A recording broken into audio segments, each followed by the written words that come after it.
Okay, so it's time for you to get your hands dirty and develop your own MLP. To help you define your MLP well, before you build, we have created a VBC MLP development canvas. To use the canvas, you need to follow the following setup processes. Step 1.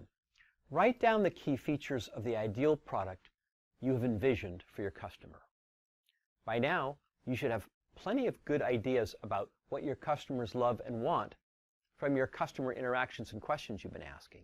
If not, you should go back to talking to your customers and understand their needs and wants really well, developing your MLP.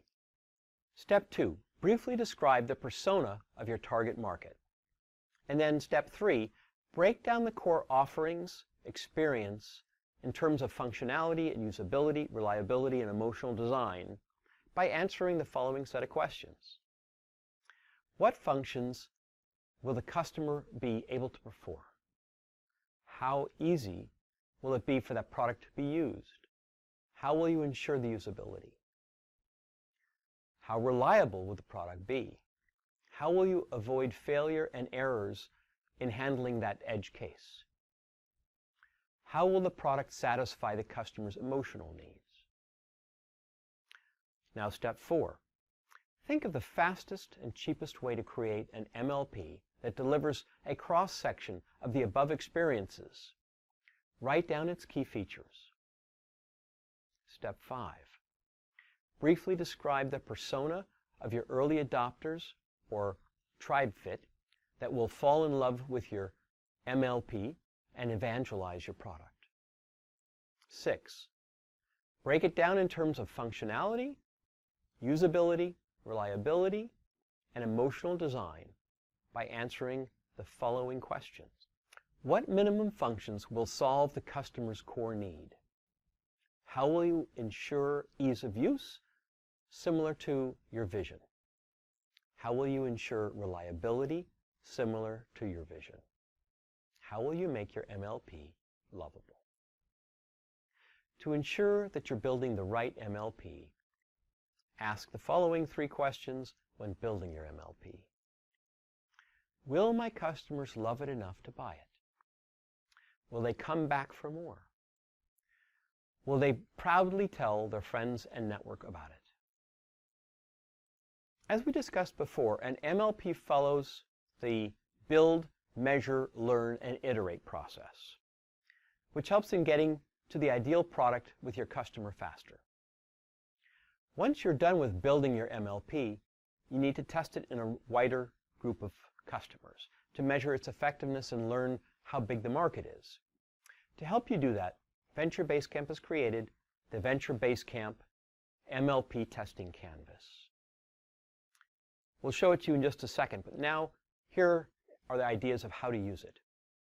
Step 1, define what you build as your MLP by listing its key features.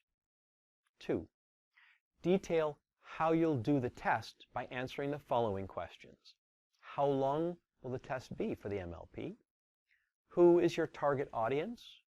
How many of them are you going to use? And how will you get to that audience? Step 3, write down the results of the experiment by answering these questions. Did enough customers buy? Why or why not? Did customers pay the price we expected? Why or why not? Did customers come back to our product or show interest in doing so? Did customers recommend our product to others or evangelize, talk about it with others? Step 4, based on the results of the experiment, you need to take a decision to either persevere with your MLP or change course by doing a pivot. Sometimes the test might be inconclusive. If it was poorly run or if it's not quite clear, you're going to always lean towards thinking, oh yeah, it was just not quite done right and I think it's great. This is where you need to spend some time introspectively and really decide if this is right for you. Will this really be the product you want to put everything behind? In this process, you're going to go to step 5 and you're going to write down all the learnings, realizations, or insights you got from that test and how these would guide the next steps forward.